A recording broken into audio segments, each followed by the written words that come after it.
नमस्कार विद्यार्थी मित्रांनो, चला तर आज आपण 29 जून 2024 रोजी राज्य राखीव पोलीस बल गट क्रमांक 11 नवी मुंबई बाळेगाव यांचं जे आलेलं अपडेट आहे त्याच्या संदर्भातला अपडेटेड व्हिडिओ मी तुमच्यासाठी घेऊन आले आहे। सशस्त्र पोलीस शिपाई भरती 2022-23 संदर्भातला आलेलं हे अपडेट आहे।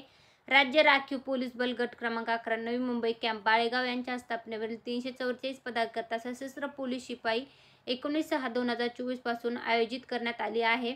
त्या अनुषंगाने 29/6/2024 रोजी झालेल्या मैदानी चाचणीमध्ये उमेदवारांना प्राप्त झालेल्या गुणांची माहिती तक्ता www.महाराष्ट्रपोलीस.srpf.gov.in या संकेतस्थळावर उमेदवारांच्या माहितीकरता प्रसिद्ध करण्यात आलेले आहे। तर त्याच्या संदर्भातले काही आक्षेप असल्यास तुम्हाला इथं दूरध्वनी क्रमांक म्हणजे मोबाईल क्रमांक तसेच ईमेल आयडी देण्यात आलेला आहे। त्याच्यावर तुम्ही 24 तासाच्या आत तुमच्या तक्रारी नोंदवायच्या आहेत। तर त्याच्या संदर्भातलं गट क्रमांक 11 जे आहे SRPFचं, तर त्याच्या संदर्भातला आलेला अपडेट। तर मग इथं उमेदवाराचे जे मार्क्स मिळालेले आहेत तर त्याची लिस्ट जी आहे तर ती पण जोडण्यात आलेली आहे। तर इथं ॲप्लिकेशन नंबर आहे, चेस नंबर आहे, उमेदवाराचं उमेदवाराला 5 किलोमीटरमध्ये मिळाले मार्क्स, 100 मीटरमधले आणि शॉर्टपुट मार्क्स आणि टोटल मार्क्स किती आहे तर पास झालेले उमेदवार जे आहेत तर त्यांची नावाची यादी जी आहे तर ती प्रसिद्ध करण्यात आलेली आहे। तरी ज्या विद्यार्थ्यांनी बाळेगावचं जे SRPFचं ग्राउंड दिलेलं आहे तर त्यांच्यासाठी आलेलं एक खूप महत्त्वाचा अपडेट आहे।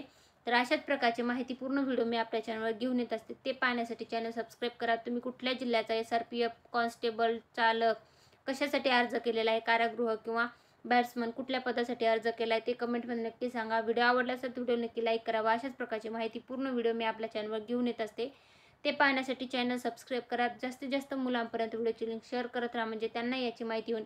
आणि तुम्हाला जर हे PDF पाहायचं असेल तर आपला टेलिग्राम चॅनल आहे सरकारी नोकरी जाहिरात, त्याच्यावर तुम्ही जॉईन होऊन एक PDF तिथून बघू शकता। ज्यांनी बाळेगाव SRPFचं ग्राउंड दिलेलं आहे त्या सर्व विद्यार्थ्यांना खूप खूप शुभेच्छा। जे पास झालेले आहेत तर त्यांच्यासाठी हे आलेलं अपडेट होतं। धन्यवाद।